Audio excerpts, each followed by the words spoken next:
Hello, everyone. My name is Kiana Bruce. Hi, I'm Jeffrey Chan. I'm Spencer Duran. I'm Divya Kumar. And my name is Felicia Lank.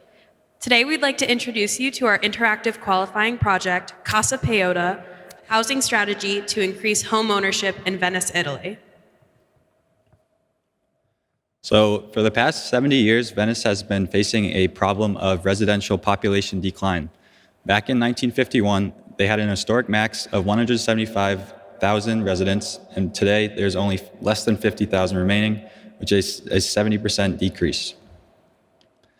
One of the major factors for the residential decline is tourism and the high levels that Venice faces every year, which directly impacts the job and housing markets. More specifically, the tourism affects low quality of jobs available and a low diversity of jobs. It increases the cost of rentals, and it lowers the number of rentals available for longer term stays. A study done by SmartDesk back in 2019 showed that most local professions are tourist related. For the highest or most common categories they found were tourist services, commerce, transportation, and hospitality. These categories add up to 2/3 of the total job market, and those are all tourist-related jobs.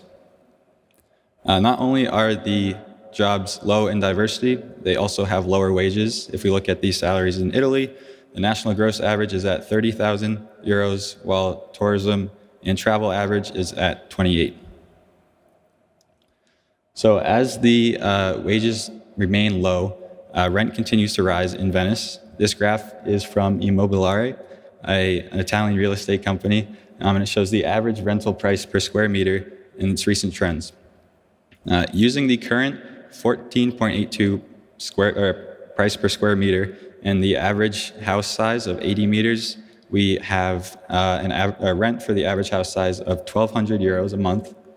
If we look at the average minimum income in Venice, an individual only makes about 1,500 euros a month, which means that rent is becoming very unaffordable for them, and it's even difficult for couples to afford this as well. So residents are also having to share the limited housing available on the market with tourists. Another study by SmartDesk showed that in 2021, there was only a little over 10,000 houses on the market to be rented or sold. Of those 10,000, 1/3 of them were dedicated to long-term rentals, vacation homes, and student housing, while the other 2/3 were dedicated to tourist and short-term rentals. Housing accommodations specific to tourists in Venice have increased significantly. From 2008 to 2019, the number of beds for those accommodations have increased by 500%, while the population has decreased by 13%. To look at this in another perspective, there are 3 tourist beds for every resident in San Marco, which is the tourist heart of Venice. Airbnb is a popular online platform used to book short-term rentals. It's used widely by tourists and people planning their stays. According to data from inside Airbnb, there are currently 6,500 listings in the historic city, and that map shows the Airbnb listings across the islands and how common it is to have Airbnbs in Venice. So here's a breakdown of the Airbnb listings in Venice. 4/5 of listings are entire homes or apartments, meaning that the entire buildings are unavailable to residents. 2/3 of hosts have multiple listings, meaning that they buy numerous properties with the intention of using them as short-term rentals to generate as much income as possible, which also reduces the availability for the residents. There are more houses for sale than for rent, according to Immobiliare. With the high number of houses for sale, it is more viable for the Venetians to purchase and buy and own a home. But what does that home buying process look like financially? So let's take a quick look at that. As mentioned, the average house size is about 80 square meters, and with an average price per square meter of 3,000 euros, that equates to an average house price of 240,000 euros for a house. Now, typically, the amount that needs to be paid upfront is about 20% of that, which in this case is 48,000 euros. And if the rest of that is taken out as a loan from the bank, it will cost about 1,300 euros a month over the course of 30 years. Now, using that data and comparing it to the monthly rent as mentioned earlier, they're very similar, meaning that many Venetians who currently are renting could afford a monthly mortgage payment for a house of the same size almost entirely. But if we look at the down payment of those houses, they cost even more than 2 full incomes, so a couple, of their annual salary, meaning that the down payment is really the problem for why many Venetians cannot afford to purchase a home. So keeping that in mind, we looked into a couple American companies that try to help potential homeowners overcome that initial down payment problem. One such company is Divvy Homes there on the left, which uses a rent-to-buy model where the company fronts the initial down payment and then the resident then pays back the company using their monthly rent until they eventually own their home. Another company is Loftium, which uses a host-to-own model where the company initially fronts the down payment as well, and the resident rents out a room or suite in their home and uses the profit made by that in order to pay the company back.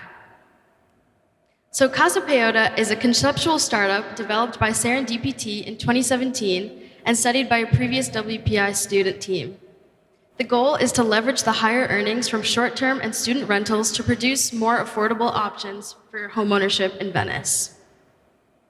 Now, why would we use short-term rentals? So short-term rentals actually generate about 3 times the profit of longer-term rentals for the same amount of time, and the flexibility is also another part that makes it good to fit in the student stays. The difference between Casa Peota and other short-term rental hosts is that instead of the profit going to the individuals, it is then instead going to go back into creating homeownership for Venetians. To break down Casa Peota's concept, they will initially buy 2 buildings, the first of which will be used to house WPI students and other short-term rentals, while the second one will use a rent-to-buy model to house 1 Venetian and use the other units for short-term rentals as well. That way, over time, Casa Peota will have enough money to buy future buildings that can then house Venetian residents through the rent-to-buy model as well. The increase of WPI students is also playing a pivotal part in the reintroduction of the Casa Peota concept from 2017. Before, only 27 students stayed in the city in 1 term, while now, over 3 terms, leave over 60 students staying in Venice. That means that WPI currently pays just under 250,000 euros in order to house all these students. So with that profit going to Casa Peota, it can start becoming more viable and go from a concept to an actual company. So now on to our mission. Over the past few months, we have been working to implement Casa Peota's concept through selecting example buildings, creating renovations, and analyzing financials to determine the viability of the startup. We determined the following objectives to help us best accomplish our mission. First, we identified and visited suitable homes on the Venice market. We then developed a renovation plan for the most viable buildings. And finally, we analyzed the financials for the purchases, renovations, and rentals. Now let's dive into that first objective. How we decided what buildings were suitable to look at, where we decided on a couple of factors. The 2 most important ones being that they were independent buildings, meaning it was the full building for sale, not just 1 or 2 units within a building, as well as around 300 square meters for our size to look at. So using these parameters, we located and visited 5 different buildings throughout the historic city. And when we went on these site visits, we collected things like pictures, measurements, and all kinds of data to later compare and contrast our buildings. We then looked at the main categories being our listing price, the size of the building, and then the existing floor plans and how easy they were to work with. With all those parameters in mind, we ended up choosing the first and the 4th house we visited, which we'll now call the Madonna House and the La Zare House. So now our second objective, developing a renovation plan. When we thought, hey, we need to renovate these buildings, we came up with a couple of goals in mind to guide our plans. Those being, we wanted to accommodate 24 WPI students, which is how many students visit in a single term. We wanted to make sure to have one unit set aside for an initial Venetian resident, and we wanted to maximize the number of units across both spaces. We also took into account things like building code and the minimum square meters for different types of rooms, different layouts, and what is needed to be considered a habitable and a safe unit for a person to live in. Now, moving into the renovation of the Madonna house, I'm going to take you step by step on one of the renovations we did for reconfiguring these floor plans. On the left here, we have the before, and on the right, the after. We took this top room and split it into a kitchen, dining, and living room, as well as a bathroom. We took this next room down here and split it into a bedroom that could sleep 3, as well as a hallway. We did the same with the next room, adding a closet in. And this room on the left, we decided to incorporate the existing bathroom from the mezzanine floor by connecting it down to this level and adding another bedroom and closet, making one large unit that could sleep 7 people. We did the same thing for the mezzanine floor, creating a unit that could sleep 5 people while having all our required spaces. And then with our main floor, the first floor, we took these 3 blocks on the left here and split those into 3 separate units, using the 2 pink rooms in the middle as common spaces so that we could cut down on the apartment sizes individually while still having large living spaces that would be perfect for WPI students and short-term rentals to take advantage of.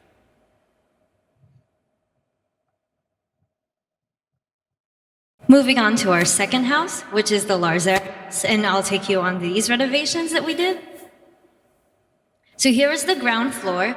By adding some walls, we were able to split this up into its own unit, sleeping 1 bed, which can house the 1 initial Venetian. This is level 1, where it can also be its own unit, and it sleeps 5 beds, and by creating some more space on this floor, we're able to create a larger kitchen as well. And similarly, we did the same thing for level 2 with a bigger kitchen and its own unit, and it's sleeping 5 people. And then the same applies for level 3. And to summarize the total renovation results, the Madonna house houses 24 beds across 5 units, which is perfect for the number of WPI students that come to Venice and work on their projects. The Larzer house has 16 beds total across 4 units, and one of them will accommodate the 1 Venetian resident as part of the Casa Peota model, and the rest of the three units will house short-term rentals. And the total occupancy between the 2 buildings are 40 people total.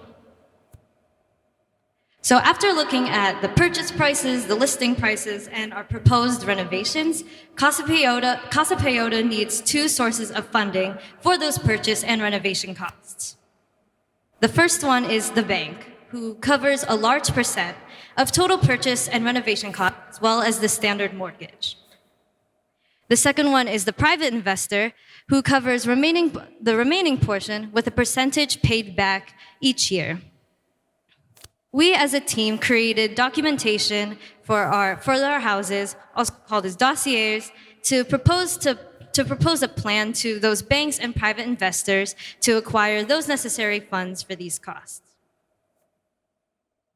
So let's take a look at a few pages from the dossiers we created for our 2 selected buildings. Here we have a cover page, which just features a picture of the house as well as some basic information, including the commercial area, actual area, year built, and the square footage. Next, we have the location page with a map on how to get there, as well as some directions.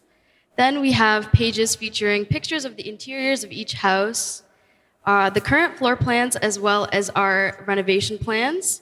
And finally, a financial analysis page that will get into more detail in our next objective. So looking at those financials, there were a lot of different factors that we need to consider. The first, of course, being purchasing the house and making the building what we envisioned. So in total of those 2 houses, including the renovations, the total cost for Casa Peota would be about 4.5 million euros. And with the combination of bank and private investment loan, the yearly payment would be around a little bit over 400,000 euros a year. The next cost that needed to be looked at was the operations. And this is things like administration, personnel fees, and utilities that need to, of course, be there for the building. And these came out to a little bit over 100,000 euros a year. Moving on, there are taxes on the income generated by the buildings. There's both a national tax and a Venice-specific one.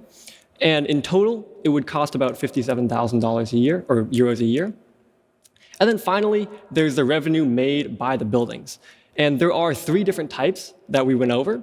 The rent from WPI students coming to Venice, short-term rentals during the time that WPI students aren't here, and then the Venetian resident who's using that rent-to-buy model.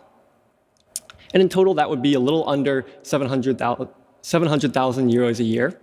And this totals to around 120,000 euros a year, which varies slightly year to year due to varying costs.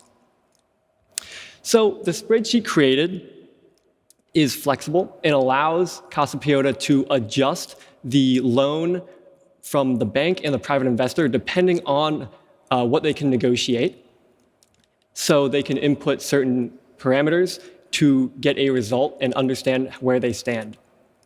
So here's an example of one financial timeline. And one thing to note is on the right side there, for some months, the profit is positive, and for some months it's negative. But in the total cash on hand, the one all the way on the right, it always stays in the positive, meaning that the plan is feasible, as Casa Peota will always have saved money. So here's that plotted on a graph over time. And you can see the total cash on hand, the change in that over time. And the first jump there at around year 8 is after the Venetian takes out a loan from the bank for the after the rent portion of the rent to buy to then purchase the remainder of their home. And that is where the big jump in cash comes in there. And then the second one is when Casa Peota pays off their mortgage, and then they no longer need to pay that monthly payment every year. So over time, Casa Peota will be able to sell the remaining units in the Lazer house to other Venetians using the same rent-to-buy model. The financial spreadsheet we created can be used to determine the rate at which the units can be sold and still allow Casa Peota to be affording any remaining mortgage and other costs for the rest of the years. And the goal is that by the end of it, the complete building will be used for Venetian residents. So finally, Casa Peota can continue to repeat this process to purchase, restore, and rent out more buildings. And by doing this, it will continue to create more affordable opportunities for home ownership in Venice, Italy. Thank you.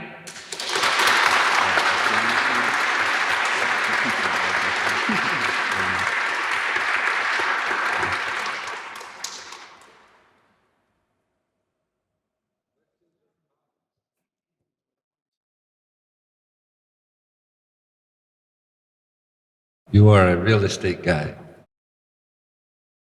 You want to ask any questions or make any comments?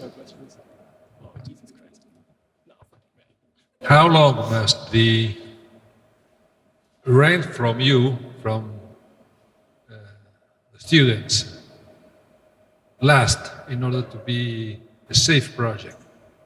Otherwise, it's just a tourist rent agreement. So I guess the question is, how long would WPI students continue to come to Venice? Is that the question, basically? How long will WPI students continue to come to Venice?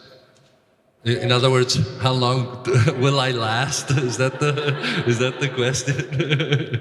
I think there's other universities for one thing. It's not just WPI. So there are plenty of universities, which I guess you guys looked into, right? Somewhat, that come to Venice. Probably more than a dozen that could also be housed.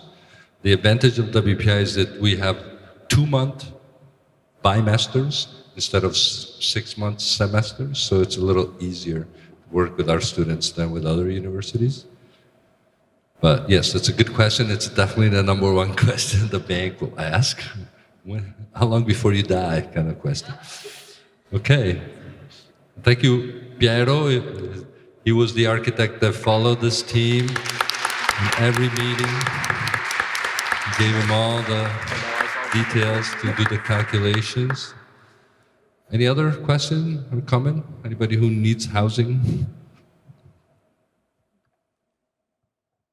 I have a question and some comments. I really like the project. I think it's very interesting because I moved to Venice and it was really hard to find apartments. And yes, and the question is it only profitable because you buy those 2 units? Like, could you start smaller with 1 unit, or is it only profitable because you have to buy those 2 at one go? And then how long until the renovation is done so people can actually move in? Because I know that the renovation in Venice costs like 3 times more than the mainland. So, like, is that anything in calculation? So 2 questions. Did you get them? So, Do we need both buildings? Question number 1. yes, so we don't necessarily need 2 buildings, but having both of them helps us achieve both goals of housing all of the WPI students and beginning to have a rent-to-buy model for an actual resident. Yes. Yes. So we did the math, and 2 buildings actually begin to show that residents can live there. Otherwise, it just looks like a tourism sort of speculation. The second question was if how long will it take before the restorations are done? The numbers took into account the costs. That was what part of your question. The other question was how long will they take? Maybe we should let the architect answer. From the moment you buy it.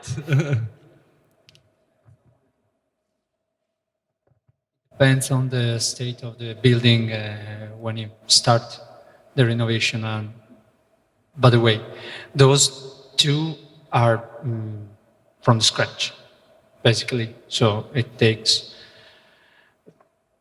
6-7 months to go. Timing is very important because we have students that keep coming. They come in this time of the year, and they come in March, April, and May, June for us. So